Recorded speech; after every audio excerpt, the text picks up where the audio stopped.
வணக்கம் சகோதர சகோதரிகளே. இது உங்க எம்ஆர்வி நிபுணத்துவம் ஆர்ஜே ராஜ்குமார். இன்னைக்கு நாம பேச போற தலைப்பு கல்யாணமா லிவிங் டுகெதரா. இந்த தலைப்பு கேட்ட உடனே சில பேர் அட்டாட்டா இன்னைக்கு கமெண்ட் செக்ஷன் சண்டை உரின்னு நினைக்கலாம். ஆனா யார் சரி யார் தப்புன்னு தீர்ப்பு சொல்ல வரலங்க. ஏன்னா வாழ்க்கை ஒன்றும் நீதிமன்றம் இல்லை, வாழ்க்கை ஒரு பயணம். அதில் ஒவ்வொருவருக்கும் ஒவ்வொரு பாதை. ஆனா எந்த பாதையா இருந்தாலும் சில கேள்விகள் எல்லாருக்கும் பொதுவானவை. காதல் என்றால் என்ன? தோழர்களே, இன்னைக்கு காதல் நிறைய இருக்குது. ஆனா காதலை விட அதிகமா எதிர்பார்ப்புகள் இருக்கின்றன. முன்னாடி காதலர்கள் கடிதம் எழுதினார்கள், இன்று லாஸ்ட் சீன் ஏன் ஆஃப் என்று விசாரணை நடத்துகிறார்கள். முன்னாடி சாப்பிட்டியா என்பதுதான் காதல், இப்போது ஏன் மெசேஜை பார்த்துட்டு ரிப்ளை பண்ணல என்பதுதான் காதல். ஆனால் உண்மையில் காதல் என்பது ஒருவரை தேடி கண்டுபிடிப்பதல்ல, கண்டுபிடித்த ஒருவருடன் வாழ கற்றுக்கொள்வது. ஒரு நாள் மனதை கவர்ந்தது காதல், வாழ்நாள் முழுவதும் மனதை காப்பது குணம். நண்பர்களே, ஒருவருடன் காஃபி குடிப்பது எளிது. ஒரு படம் பார்க்கலாம், ஒரு பயணம் போகலாம், ஒரு செல்ஃபி எடுக்கலாம். ஆனா ஒருவருடன் ஒரு வாழ்க்கையை பகிர்ந்து வாழ்வது, அதுதான் சவால். கல்யாணம் என்றால் என்ன? கல்யாணம் சிலருக்கு ஒரு சடங்கு, சிலருக்கு ஒரு கனவு, சிலருக்கு ஒரு பயம். அது ஏன் தெரியல, தெரிஞ்சுக்குவோம். ஆனா கல்யாணம் என்பது இரண்டு கைகளில் இணைப்பு அல்ல, இரண்டு பொறுப்புகளின் இணைப்பு. தாலி ஒரு நிமிஷத்துல கட்டலாங்க, கட்டப்படலாம். ஆனா குடும்பம் ஒரு நாள்ல உருவாகாது, தினமும் உருவாக்கப்பட வேண்டும். நண்பர்களே, கல்யாணம் காதலின் முடிவு இல்லை, அதுதான் காதலின் தேர்வு.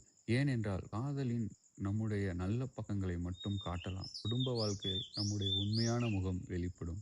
திருமணம் என்பது சரியான மனிதரை கண்டுபிடிப்பதல்ல, கண்டுபிடித்த மனிதருடன் சரியாக வாழ கற்றுக்கொள்வது. Living together. இப்போ லிவிங் டுகெதர் பற்றி பேசுவோம். இந்த தலைமுறை பலர் இந்த வாழ்க்கை முறையை தேர்வு செய்கிறாங்க. அது அவர்களின் தனிப்பட்ட முடிவு. அதை விமர்சிப்பது எளிது, ஆதரிப்பதும் எளிது. ஆனால் உண்மையான கேள்வி அது அல்ல. உறவின் வெற்றி அதன் பெயரில் இல்லை, அதில் இருக்கும் நம்பிக்கையில் இருக்கிறது. ஒரே வீட்டில் வாழ்வது உறவல்ல, ஒரே மனதில் வாழ்வதே உறவு. கல்யாணம் செய்தாலும் லிவிங் டுகெதரில் இருந்தாலும் நம்பிக்கை இல்லை என்றால் உறவு உடையும், மரியாதை இல்லை என்றால் அன்பு சாகும், பொறுப்பு இல்லை என்றால் எதிர்காலம் குழப்பமாகும். வாழ்க்கையின் மிக முக்கியமான முடிவு. நண்பர்களே, வாழ்க்கையில் பல முடிவுகள் எடுத்திருக்கிறோம். எந்த ஸ்கூலு, எந்த காலேஜு, எந்த ஜாபு, எந்த ஹவுஸு. ஆனால் வாழ்க்கை துணையை தேர்வு செய்வது தான் வாழ்க்கையின் மிகப்பெரிய முதலீடு. ஒரு நல்ல வேலை உங்கள் சம்பளத்தை உயர்த்தலாம், ஒரு நல்ல நண்பர் உங்கள் சிந்தனையை உயர்த்தலாம். ஆனால் ஒரு நல்ல துணை உங்கள் முழு வாழ்க்கையே உயர்த்த முடியும்.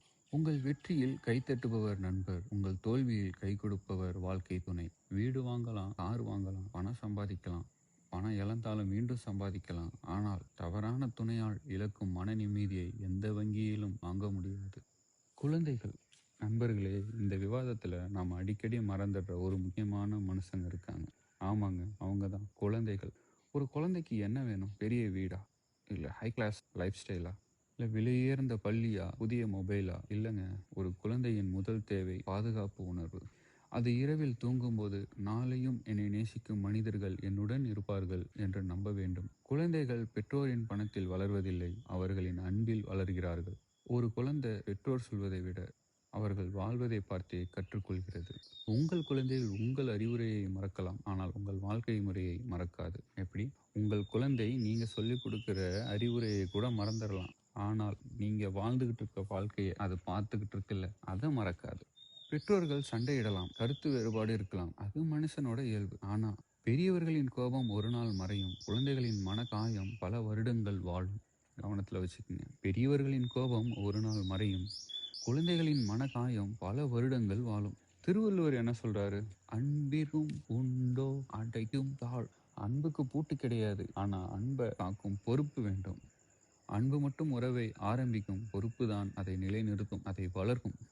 இறுதி சிந்தனை. நண்பர்களே, கல்யாணமா லிவிங் டுகெதரா? இந்த கேள்விக்கு ஒவ்வொருவருக்கும் வெவ்வேறு பதில் இருக்கலாம். ஆனா ஒரு நல்ல உறவு எப்படி இருக்க வேண்டும் என்ற கேள்விக்கு பதில் ஒன்றுதான். காதல் கைகளை இணைக்கிறது, பொறுப்பு வாழ்க்கையை இணைக்கிறது. மனம் சேர்ந்தால் உறவு மலரும், பொறுப்பு சேர்ந்தால் உறவு நிலைக்கும். கல்யாணம் உறவுக்கு பெயர் தரலாம், மரியாதை மட்டுமே அதற்கு ஆயுள் தரும். உறவின் வடிவம் முக்கியமல்ல, அதனால் உருவாகும் மனிதர்கள் தான் முக்கியம். நான் முடிப்பதற்கு முன்னாடி ஒரு வரி. ஒரு நல்ல காதல் கதை இரண்டு பேரை மகிழ்ச்சியாக்கும், ஆனால் ஒரு நல்ல குடும்பம் ஒரு தலைமுறையை உருவாக்கும். மற்றும் வாழ்க்கையில் நீங்கள் எடுக்கும் மிக முக்கியமான முடிவு நீங்கள் யாரை திருமணம் செய்கிறீர்கள் என்பதல்ல, உங்கள் வாழ்க்கை பயணத்தில் யாரை துணையாக தேர்வு செய்கிறீர்கள் என்பதுதான். இது உங்கள் எம்ஆர்வி நிபுணத்துவம். அடுத்த நிகழ்ச்சியில் இன்னொரு சிந்தனையோடு சந்திப்போம். அன்பாக இருங்கள், பொறுப்பாக இருங்கள். உறவுகள் வெறும் உணர்வாக அல்ல, ஒரு பொக்கிஷமாக பாதுகாத்திடுங்கள். வணக்கம்.